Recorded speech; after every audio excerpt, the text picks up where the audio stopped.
નમસ્કાર ખેડૂત મિત્રો, આજના આ વિડીયોમાં આપણે શીખીશું કે કેવી રીતે આઈ ખેડૂત પોર્ટલ પર ઓનલાઈન રજીસ્ટ્રેશન કરવું અને રજીસ્ટ્રેશન થયા બાદ યોજનાઓનો લાભ પણ આપણે લઈ શકીએ છીએ. તો જે તે યોજના અત્યારે હાલ શરૂ છે એમાં આપણે ફોર્મ ભરવા માટે સૌથી પહેલા તો રજીસ્ટ્રેશન ફરજિયાત છે. એ પણ એક નવા પોર્ટલ ઉપર જે આઈ ખેડૂત પોર્ટલ છે પણ એક નવું વર્ઝન બનાવ્યું છે એમાં આપણે રજીસ્ટ્રેશન કરવાનું થશે. તો આપણે વિડીયોની શરૂઆત કરીએ. સૌપ્રથમ તમારા મોબાઈલ અથવા તો કમ્પ્યુટર હોય તો કમ્પ્યુટર ગમે તેમાં આઈ ખેડૂતની વેબસાઇટ જે તમને ઉપર સ્ક્રીનમાં દેખાતી હશે અથવા તો નીચે ડિસ્ક્રિપ્શનમાં પણ આપી દઈશ, એમાં આપણે આવી જવાનું રહેશે. બરોબર, ત્યારબાદ અહીંયા હોમ પેજ ઉપર યોજનાઓ લખેલા છે. અહીંયા તમે જોઈ શકો છો યોજનાઓ લખેલું છે, એમાં આપણે ક્લિક કરવાનું છે. ક્લિક કરશો એટલે બીજી એક નવું ડેશબોર્ડ ખુલી જશે જે આઈ ખેડૂત 2.0 કરીને પોર્ટલ બનાવેલું છે. બરોબર, તેમાં આપણે આવી જશું. ત્યારબાદ અહીંયા નોંધણી અને રજીસ્ટ્રેશન લખેલું આવી જશે, એના ઉપર આપણે ક્લિક કરવાનું રહેશે. પહેલી વાર આવ્યા હશે તો અહીંયા આપણે ક્લિક કરવું પડશે. ત્યારબાદ લાભાર્થીનો પ્રકાર, એમાં તમને 3 ઓપ્શન જોવા મળશે, જેમાંથી તમે ખેડૂત હોય તો ખેડૂત સિવાયના લખેલું છે. જો ખેડૂત ના હોય તો ખેડૂત સિવાયના. તો અત્યારે હાલ આપણે ખેડૂત ઉપર ક્લિક કરીએ. ત્યારબાદ અહીંયા આપણે જિલ્લો પસંદ કરવાનો રહેશે. ત્યારબાદ અહીંયા તાલુકો, ત્યારબાદ અહીંયા ગામ અને અહીંયા ખાતા નંબર. જે આપણા ખાતા નંબર હોય આપણા જમીનના એ અહીંયા નાખવાના રહેશે. ત્યારબાદ જેવા ખાતા નંબર નાખશો અહીંયા આપણે તેમાં જેટલા ખાતેદાર હશે તે બધીનું નામ અહીંયા આવી જશે. તો જેનું આપણે ફોર્મ ભરવાનું છે જે ખાતેદારનું એનું નામ અહીંયા આપણે સિલેક્ટ કરવું પડશે. ત્યારબાદ અહીંયા આપેલા કેપ્ચર છે જેનો સરવાળો કરી અને અહીંયા આપણે જવાબ લખવાનો છે. બરોબર, તો ડિટેલ બધી કમ્પ્લીટ ભરાઈ જાય ત્યારબાદ અહીંયા નીચે 700 લખેલા છે, 700 અને આગળ ત્યાં આપણે ક્લિક કરવાનું છે. ત્યારબાદ અહીંયા ખેડૂતનો મોબાઈલ નંબર નાખવાનો છે. ત્યારબાદ એમાં ઓટીપી લઈ અને એને વેરીફાઈ કરવાનો રહેશે. જેવી રીતે આપણે મોબાઈલ નંબર નાખી અને ઓટીપી મોકલો એના પર આપણે ક્લિક કરવાનું રહેશે. ત્યારબાદ મોબાઈલ નંબર એક ગલત થઈ ગયો છે એટલે મોબાઈલ નંબર તમારે જોઈ અને સરખો નાખો. બરોબર, જેનાથી લોગિન કરતા સમયે પણ આપણે ઓટીપી ની ખાસ જરૂર પડશે. ત્યારબાદ જે પણ ઓટીપી આવે એ ઓટીપી અહીં નાખવાનો રહેશે.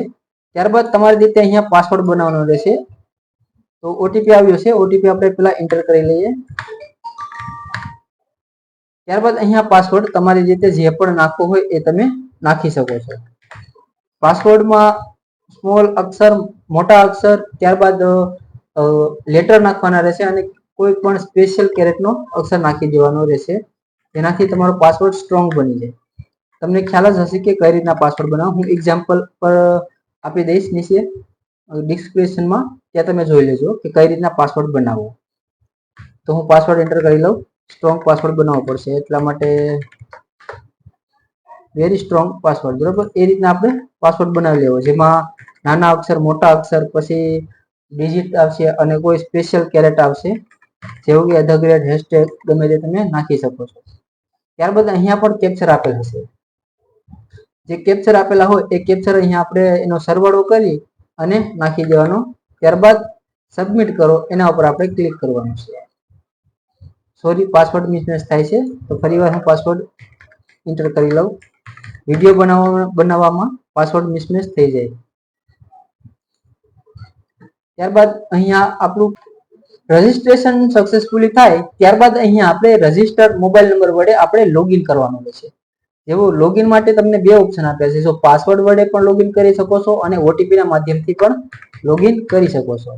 તો આપણે અહીંયા મોબાઈલ નંબર નાખીએ, જો પાસવર્ડ થી લોગિન કરવું હોય તો પાસવર્ડ નો ઓપ્શન સિલેક્ટ કરવાનો, અથવા જો આપણે ઓટીપી થી લોગિન કરવું હોય તો ઓટીપી સિલેક્ટ કરી દેવાનું. તો ઓટીપી ઉપર સિલેક્ટ કરશો એટલે લોડિંગ થશે થોડુંક પેજ. ત્યારબાદ ઓટીપી જે રજીસ્ટર મોબાઈલ નંબર છે એના પર ઓટીપી આવશે. જે ઓટીપી અહીંયા આપણે નાખવાનો રહેશે. ઓટીપી નાખીએ અને અહીંયા આપેલો કેપ્ચર છે 8+4. તો 8+4 એટલે 12 થાય. તો અહીંયા આપણે 12 એમ આંકડા નાખી દેવાના રહેશે. એનો જવાબ આપણે દેવાનો રહેશે. તો જ્યાં સુધી ઓટીપી આવે ત્યાં સુધી આપણે વેટ કરી લેવું. ઘણીવાર સર્વરના હિસાબે ઓટીપી બહુ લેટ આવતો હોય છે. તો ઓટીપી આવે નહીં તો પછી આપણે બીજી પ્રોસેસ કરી લેવી. બરોબર, પાસવર્ડ વડે લોગિન કરી લેવું. તો એ ઓટીપીમાં બહુ વાર લાગે એમ છે તો આપણે પાસવર્ડ વડે લોગિન કરી લઈએ, કેમ કે ઓટીપી મોબાઈલમાં હજી સુધી આવ્યો નથી અને વિડીયો લાંબો પણ બની શકે. એના માટે આપણે પાસવર્ડ વડે લોગિન કરી લઈએ. લોગિન કરશો એટલે તમારા સામે પાછું એક નવું પેજ આવી જશે. પોર્ટલમાં લોગિન સક્સેસફુલી થઈ જાય બાદ અહીંયા તમને યોજનાઓ જોવા મળશે, ઘટકોના નામ. તો અહીંયા પેલા આપણે વિભાગ પસંદ કરી લઉં કે ખેતીવાડીનું જોઈએ છે, પશુપાલન, બાગાયત કે મત્સ્ય ઉદ્યોગ. તો આપણે ખેતીવાડી સિલેક્ટ કરશું, ત્યારબાદ અહીંયા શોધો એના પર આપણે ક્લિક કરશું તો ખેતીવાડીને લગતા ઘટકોના નામ આવી જશે, જેવું કે ટ્રેક્ટર, રાઇડર, મિલર, સોલાર, એ બધા આમાં આવી જશે. બરોબર. ત્યારબાદ જે પણ આપણે પ્રકારમાં અરજી કરવી હોય એની તારીખ પણ આપેલી છે. પછી એમાં દસ્તાવેજ કયા જોઈએ છે એ પણ આપેલા છે, જેવું કે અહીંયા દસ્તાવેજ લખેલું છે એના ઉપર આપણે ક્લિક કરશું એટલે એમાં જે પણ દસ્તાવેજ જોતા હશે એ અહીંયા આપણે દેખાડી દેશે. ત્યારબાદ અહીંયા અરજી કરો એના ઉપર આપણે ક્લિક કરવાનું રહેશે. ત્યારબાદ અહીંયા આપણે આગળ માટે ક્લિક કરો એના ઉપર આપણે ડાયરેક્ટ ક્લિક કરવાનું રહેશે. ત્યારબાદ અહીંયા આપણું અરજી ફોર્મ ખુલી જશે. તો અરજી ફોર્મમાં જે નામ આપણે ખેડૂત ખાતેદારનું હશે એ ઓટોમેટિકલી આવી જશે.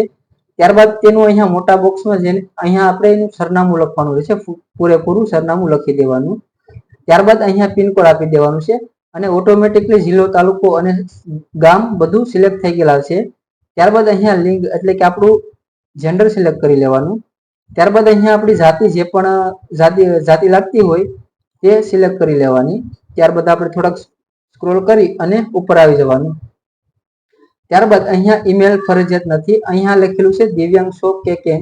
તો અહીંયા દિવ્યાંગ હોય તો હા કરવું, તો એના માટે પ્રમાણપત્ર પણ લગાવવું પડશે, તો અહીંયા ના કરી દેવાનું. ત્યારબાદ અહીંયા ખેડૂતનો પ્રકાર, નાના મોટા જે પણ આવતા હોય તમારી રીતે સિલેક્ટ કરી લેવાનું. 1 થી 2 હેક્ટર હોય તો 1 થી 2 હેક્ટર જે તે આવતું હોય લગાડી દેવું. ત્યારબાદ અહીંયા મોબાઈલ નંબર ઓટોમેટિકલી આવી જશે. અને અહીંયા ખાસ તમે આત્માનું રજીસ્ટ્રેશન ધરાવો છો. ઘણા મિત્રોને આમાં ડાઉટ હશે કે આત્મા એટલે વળી શું? ઘણાને ખ્યાલ નહીં હોય કે આત્માનું કોઈ રજીસ્ટ્રેશન હોય. બરોબર. તો આત્મા એટલે ATMA એટલે કે એગ્રીકલ્ચર ટેકનોલોજી મેનેજમેન્ટ એજન્સી, એનું શોર્ટ ફોર્મમાં આત્મા આપી દીધું છે. તો આપણે એગ્રીકલ્ચર ટેકનોલોજી મેનેજમેન્ટ એજન્સીમાં જો રજીસ્ટ્રેશન હોય તો યસ કરી દેવું. આ લોકોએ આત્મા શોર્ટ ફોર્મ આપી દીધું છે, એમાં ઘણા ખેડૂત મિત્રો હેરાન થતા છે. તો અહીંયા આપણે જો ના કરવું હોય તો ના આપી દેવું.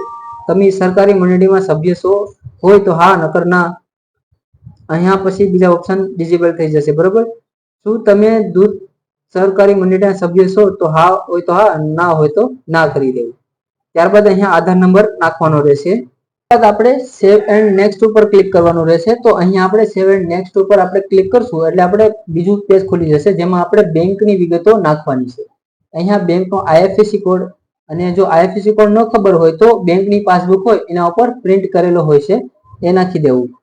જેવું કે હું SBI નું નાખું તો SBI નો SBI હોય, પછી 00, ત્યારબાદ એના 5 કોડ બીજા હોય, જે તે બ્રાન્ચના અલગ અલગ કોડ હોય છે. બરોબર. ત્યારબાદ અહીંયા બેંકનું નામ પસંદ કરવાનું, જેવું કે આપણે સ્ટેટ બેંક ઓફ ઇન્ડિયા હોય તો સ્ટેટ બેંક ઓફ ઇન્ડિયા. ત્યારબાદ અહીંયા જિલ્લો પસંદ કરી લેવાનો. ત્યારબાદ અહીંયા બેંક બ્રાન્ચ એટલે કે આપણે જે તે બ્રાન્ચ લાગુ પડતી હોય તે બ્રાન્ચ અહીંયા સિલેક્ટ કરી લેવી. ત્યારબાદ અહીંયા ખાતા નંબર, પછી ફરીવાર ખાતા નંબર નાખવાનું છે. ત્યારબાદ અરજદારનું નામ બેંક પ્રમાણે નાખવાનું છે, 2 વખત નાખી લેવું.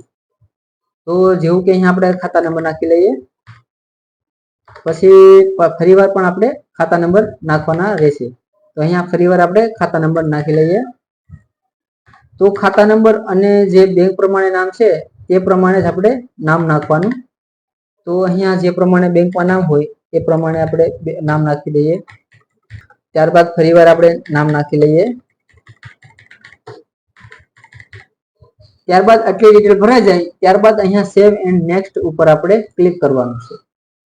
સેવ એન્ડ નેક્સ્ટ ઉપર ક્લિક કરશો એટલે આપણી જમીન આવી જશે. જો બીજી કોઈ જમીન હોય તો અહીંયા એડ લખેલું છે, એના ઉપર એડ કરી અને જમીન આપણે એડ કરવાની રહેશે. ત્યારબાદ અહીંયા આપણે ટીક કરી અને સેવ એન્ડ નેક્સ્ટ ઉપર આપણે ક્લિક કરશું. ત્યારબાદ આપણે આવી જશું દસ્તાવેજોની વિગત ઉપર. તો અહીંયા આપણે ડોક્યુમેન્ટ કયા કયા અપલોડ કરવાના છે એના માટે આપણે પહેલા જોઈ લઈએ. તો આપણે ઘટક પસંદ કર્યું છે ટ્રેક્ટર ટેલર. તો એના માટે કયા કયા જરૂરી દસ્તાવેજ છે એ જ આપણે અહીંયા અપલોડ કરવાના છે. તો એના માટે પહેલા આપણે અહીંયા ઓફિશિયલ સાઇટ ઉપર યોજનામાં જઈ અને આપણે ટ્રેક્ટર ટેલરનું ઓપ્શન આવેલું છે ત્યાં આપણે દસ્તાવેજ લખેલા છે એમાં આપણે ચેક કરી લેવાનું. તો સૌથી પહેલા આધાર કાર્ડ, પછી સંયુક્ત ખાતેદાર હોય તો એમાં આપણે બાંહેધરી પણ આપવું પડશે. ત્યારબાદ જો વન અધિકારીનું પ્રમાણપત્ર લાગુ પડતું હોય તો જ અપલોડ કરવાનું, પછી દિવ્યાંગ પ્રમાણપત્ર જો લાગુ પડતું હોય તો જ, પછી બેંક પાસબુક અને જાતિનું પ્રમાણપત્ર જો લાગુ પડતું હોય તો, બરોબર. તો આપણે અહીંયા હવે આવી જવાનું, અહીંયા એડ લખેલું છે એના પર ક્લિક કરશું. ત્યારબાદ અહીંયા દસ્તાવેજનો પ્રકાર, તો પહેલા તો આપણે આધાર કાર્ડ, ત્યારબાદ આધાર કાર્ડ આગળ અને પાછળ બંને સાઈડ અહીંયા અપલોડ કરી દેવી. ત્યારબાદ અહીંયા નીચે સાસવો લખેલ છે એના પર ક્લિક કરશું એટલે આપણું એક આધાર કાર્ડ અપલોડ થઈ જાય. ત્યારબાદ એવી જ રીતે અહીંયા આપણે બાહેંધરી આપવાનું રહેશે. તો અહીંયા આપણે ગોતી લેવાનું બાહેંધરી લખેલું ક્યાં છે. જો આપણે બાહેંધરી આમાં આપવું જ પડશે, કેમ કે સંયુક્ત ખાતેદાર બધા હોય, એટલે સંયુક્ત ખાતેદારના કિસ્સામાં બાહેંધરી પત્ર, તો અહીંયા બાહેંધરી પત્ર અપલોડ કરી દેવું. ત્યારબાદ જો જાતિનું પ્રમાણપત્ર તમારા જોડે હોય તો એ પણ આપણે અપલોડ કરી દેવું, જેનાથી સારું રહે, બરોબર. તો આપણે જાતિનું પ્રમાણપત્ર આમાં ગોતી લેવું હોય ત્યાંથી, ત્યારબાદ એને અપલોડ કરી દેવું, બરોબર. ત્યારબાદ બેંક પાસબુક અથવા કેન્સલ ચેક એ ફરજિયાત અપલોડ કરવાનું રહેશે, તો બેંક પાસબુક પણ અપલોડ કરી દેવી. એવી જ રીતે અપલોડ કરી ત્યારબાદ અહીંયા ડોક્યુમેન્ટની લિસ્ટ તમને જોવા મળી જશે.